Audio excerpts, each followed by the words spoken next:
Perhaps the most definitive statement of Jesus' death at the hands of the Romans is recorded in the Gospel of John. One of the soldiers pierced Jesus' side with a spear, bringing a sudden flow of blood and water. John 19:34.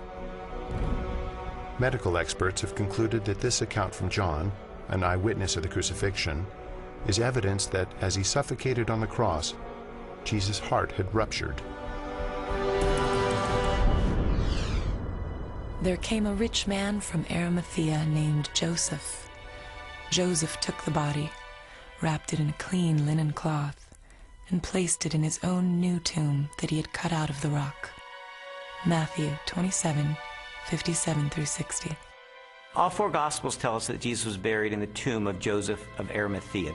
That's a remarkable statement, and certainly a historical statement. The evidence for that is, first of all, Joseph of Arimathea is identified as a member of the council, the Sanhedrin, that condemned Jesus. The presence of Joseph of Arimathea in the empty tomb narrative indicates that this is a historically reliable account of what really happened. His name would have been known to people in those days very much like a United States senator would be known today. It would have been very clear where his tomb was, so that there would have been no question about the location of Jesus' burial. It also, I think, indicates that the burial account of Jesus could not have been made up. It is highly unusual to find that the person who alone has the courage to go to Pilate and give Jesus an honorable burial is not members of his family, faithful disciples who followed him to the end. Instead, it is a member of the Jewish Sanhedrin, the very high court, all of whom, Mark says, had condemned Jesus of Nazareth to the cross.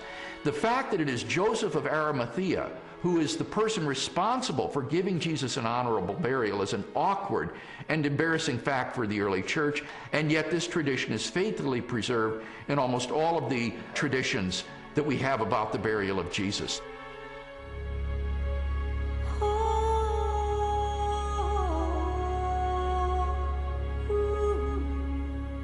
If Jesus really was killed by the Romans, if his body really was buried in the tomb of Joseph of Arimathea, then the next focus of my investigation became obvious. On the first Sunday after the crucifixion, was the tomb of Jesus Christ really empty? On the first day of the week, very early in the morning, the women took the spices they had prepared and went to the tomb. Luke 24:1. The empty tomb story also has a very embarrassing feature of it that is preserved in the memory of the early church, namely the discovery of the empty tomb by women. Now, in order to appreciate this, you have to understand something of the status of women in Palestinian Jewish society. In that society, which was a patriarchal society, women were frankly second-class citizens. If you were going to invent an account about an empty tomb, then why on earth would you invent witnesses, primary witnesses, whom no one would believe? In fact, they would scoff at that later on. Supposing you were inventing the story of the resurrection of Jesus, many people have said, oh, this was all just dreamed up later on. Well, how would you have done that? The one thing you wouldn't have done would have been to have not only a woman, but a woman who's got nobody quite knows what, but a fairly shady past, as your prime witness. And yet there she is, Mary Magdalene, in Matthew, Mark, Luke, and particularly in John. And already by the middle of the 2nd century, the pagans are sneering, oh, this is just based on the testimony of hysterical women, you can't believe that. But the early Christians stuck to their story, they stuck to their guns, they stuck to the women. They said, this is how it was. Now, they just would never have made that up, and that actually has enormous ramifications. If this is how the story was, and they didn't change it to airbrush Mary out, then this really must have been what happened on that first Easter day. The chief priests devised a plan. They gave the soldiers a large sum of money, telling them, "You are to say, his disciples came during the night and stole him away while we were asleep." Matthew 28:12 and 13. Matthew reports that the Jewish authorities were claiming that the disciples of Jesus had stolen his corpse. And this is verified by Justin and Tertullian a little bit later on, saying that the Jewish leaders were still saying the same thing in their day. Now here's the question. If the body is still in the tomb, why are you saying that the disciples had stolen it? Well, if you think about that, the claim that the body was stolen confirms that Jesus' enemies acknowledged that the tomb was empty. If you've got a stolen body, you must have an empty tomb. If the tomb was not empty, Jesus' opponents would surely have gone and got the body and shown it as soon as the disciples began proclaiming the resurrection. I found the evidence for the empty tomb very convincing, but you know what? That didn't tell me what happened to Jesus. Is it true that hundreds of people really saw him alive after the crucifixion? My research took me to a letter that the Apostle Paul wrote to the church at Corinth, and it contains the earliest passage of all about what happened to the resurrected Jesus.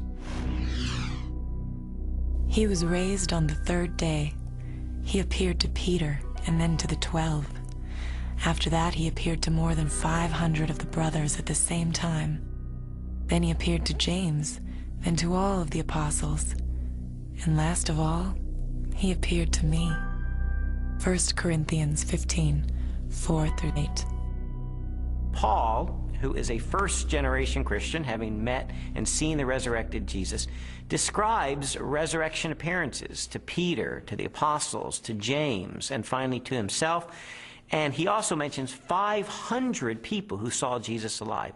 So we have eyewitness first-hand account of someone who himself saw Jesus alive and knows of 500 people or so who saw Jesus alive. That's extraordinarily strong evidence. These people, Paul tells us, were still alive at the time that he was telling the Corinthians about it.